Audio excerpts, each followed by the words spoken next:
One day while studying in the library, Xin Yao's phone rings. As soon as she answers, a man on the other end warns her that someone is coming for her. All of a sudden, Xin Yao is surrounded by 4 men in suits, and these guys don't seem like they are here to give her candy, so Xin Yao gets up and runs straight for the door, but there's an agent blocking her path, so she is forced to run down the corridor instead. She eventually finds a closet, so she opens the door and locks herself inside to escape the agents, but now she's got nowhere to go. The agents start trying to break down the door, and Xin Yao was terrified, but just when things look hopeless, the man who called to warn her tells her to turn around. Behind her there is a blob of yellow energy floating, and from it a hand reaches out to grab her, so Xin Yao closes her eyes and waits for the inevitable. By the time the agents have broken the door down, Xin Yao is long gone. She was taken by Wang, and he's the guide who called to warn her about the agents, so he is currently trying to get her as far away from them as possible, so he is hitting every Parker move in the book. However, the agents have a secret weapon to counter Wang's Parker, a gun. Wang gets shot out of the air, and he's mostly unharmed, but he won't be able to get away from the agents like this, so he puts Xin Yao down and sets up a barrier to protect her while he prepares for a fight. He jumps off the ledge, and as soon as he lands is one of the agents with a punch that definitely made him start smelling sound. Another agent runs up to attack him, so Wang punches him away while also fending off 2 other agents.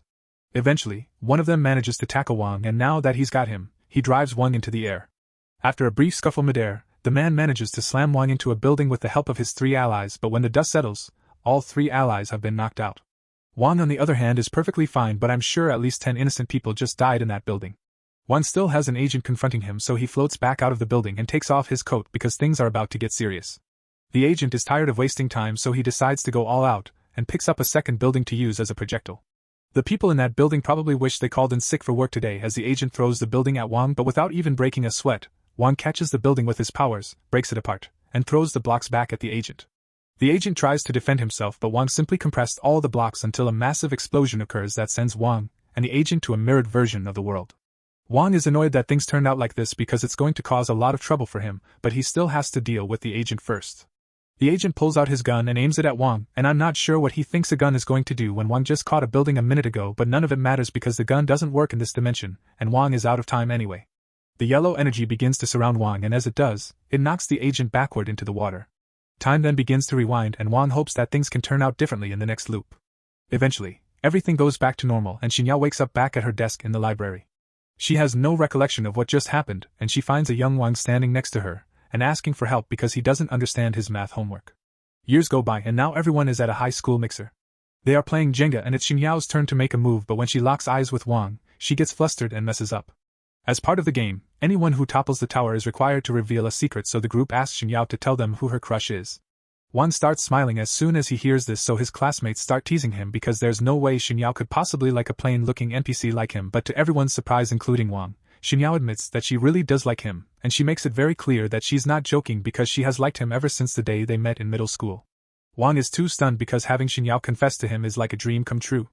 Normally this would have been the happiest day of his life, but right after the mixer ended, he got kidnapped and is currently being beaten to a pulp down by the river. Wang has never met any of these people in his life, but their boss Sun Jun happens to have a crush on Xin Yao, and after learning that Xin Yao likes Wang rather than just taking the loss and moving on, he decided to drag Wang down to the river and have his underlings threaten to kill him. Wang recognizes Sun Jun as the leader of a notorious gang, and he also recalls hearing that Sun Jun would constantly harass Xin Yao, so he realizes what's going on here, but there's nothing he can do against these many opponents. Sun Jun then video calls Xin Yao from Wang's phone and tells her to have a look at the pitiful state of her crush. Xin Yao is horrified to see what Sun Jun has done to Wang, so Wang yells for Sun Jun to leave her out of this because he doesn't want her to worry about him, but Sun Jun is intent on making Xin Yao watch Wang's humiliation. He tells Wang that he is a total loser, and that he has no right to date someone as perfect as Xin Yao. He then orders Wang to swear that he will never get involved with Xin Yao again, otherwise Sun Jun says he's going to drop him in the river. Now Wang could take the easy way out and swear that he won't talk to Xin Yao again, but Wang would never betray her like that, so instead he headbutts the guy holding him. To Wang's credit, that was a really solid headbutt, but unfortunately for him, it was so solid that the guy holding him accidentally let go, so Wang ends up falling into the river. Sun Jun starts panicking because he never actually planned to kill Wang. He just wanted to scare him a little so he wouldn't steal Xin Yao from him. He frantically calls out for Wang to see if he's alright, but no one answers, so Wang is probably dead. That means Sun Jun has just committed murder, and he let Xin Yao witness the entire thing. Meanwhile, inside the water, Wang is currently drowning, but he doesn't bother trying to save himself because if he can't protect the one that he loves, then there's no point in being alive. As his life flashes before his eyes, Wang has a vision of his childhood. He had just run away from a fight, and by middle school standards that instantly destroyed all the popularity he used to have, and to really rub it in, he overhears 2 girls talking about how much of a crybaby they think he is. Hours went by, and as the school day ended everyone went home, but Wang stayed behind and continued to sulk. Eventually, Xinyao walks out of the gate, but she stops as soon as she notices Wang sitting by the gate, so she asks him what's wrong. Wang remains silent, so Xinyao assumes he must have forgotten his umbrella and offers to share hers with him so they can walk home together. Wang refuses her offer and says he can walk home by himself, but Xinyao reminds him that it's still raining and he doesn't have an umbrella, so he's going to get soaked. Wang realizes she's right, but he says he can just wait here until the rain stops. Xinyao thinks Wang is really funny, but then she notices a cut on his arm, so she asks him to let her see it. Wang initially refuses, but Xinyao says she just wants to help dress the wound. Wang eventually agrees, so Xinyao puts a bandage on his arm and blows a kiss onto it to make it heal faster, and at that very moment Wang had already imagined the next 50 years of his life with Xinyao. He thanks her for her help, and from that moment forward, the two of them were practically inseparable. Back to the present, Wang wakes up in the water and he notices a light coming from the bottom of the river. He has already sunk too far down for him to make it back to the surface before he drowns, so he decides to commit to it and swims down to check out the light before he dies. Once he gets to the bottom, he finds a little glowing cube there, so he picks it up, and before he even realizes what's going on, the cube activates and goes inside him. All of a sudden, Wang feels immense pain throughout his body, and a few moments later, he is teleported out of the water and starts traveling through a wormhole that lands him in the middle of a cube. When Wang wakes up, he starts panicking because he was drowning a second ago. He is relieved to be alive, but now he has no idea where he is or how he got here for that matter. Just then a system appears in front of him and announces that Wang now has the power to draw a 15 m radius around himself, and within that area, he is allowed to teleport to any location instantly. None of that makes any sense to Wang since he doesn't believe teleportation is real, but in the next moment, he gets teleported against his will. He appears into the sky above the canal, and Wang starts freaking out again because he is really high up and he's worried he might fall to his doom, but he's actually floating, so he's safe.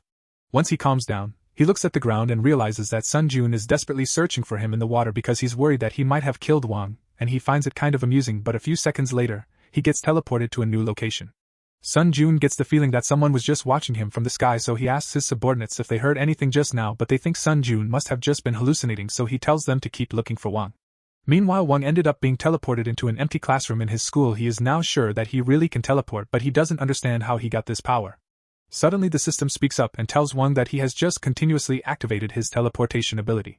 Wang starts freaking out and worries that he might be going crazy since he is hearing voices in his head, but the system corrects him because it is actually in Wang's body, not his head. That's still not very comforting, so Wang tells it to get out of his body, but the system ignores him and warns that someone is approaching. There is a staff member walking towards the classroom because he heard a weird noise coming from inside, but as he opens the door, all he sees is an empty classroom with a puddle of water on the floor. Wang ended up making it back to his house, so he decided to take a shower to relax. Once he's done with his shower, he pulls out his phone, and somehow it still works even though it was at the bottom of the river with him.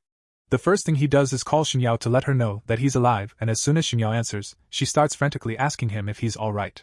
He tells her he is fine, but she thinks Sun Jun went way too far, so she asks Wang if they should report him to the police. Honestly, Xinyao should have called the cops the moment she saw Wang fall off the bridge, but Wang tells her there's no need. He managed to get away without Sun Jun spotting him, so right now he's probably still searching the river for Wang's body and worrying about all the potential jail time he could get. Anyway, a lot of stuff happened today, so Wang tells her to get some rest for today and hangs up. He then lays down in his bed and wonders what he's going to do about his system because no one would believe him even if he told them. All of a sudden, the system shows up again and asks if Wang has calmed down yet. Wang asks it why it keeps following him around, but the system reminds him that it is a part of his body now, so Wang can't get away from it. The system then activates the cube and Wang is sucked into it once again. The system explains that it has established a connection with Wang's body, so in other words, Wang is stuck with it forever. That makes him the user of the Horadric Cube Universal System and by extension, the master of the system. Wang still doesn't fully understand, so he asks the system where he is, so it explains that this is a macro space within the cube, and even though the cube is only 3 centimeters big, it has a lot more space on the inside. Wang knows the system is telling the truth, so he asks it why it bother helping someone like him, and the system tells him it's because it wants to make his dream come true, and that dream is to become the king of the world.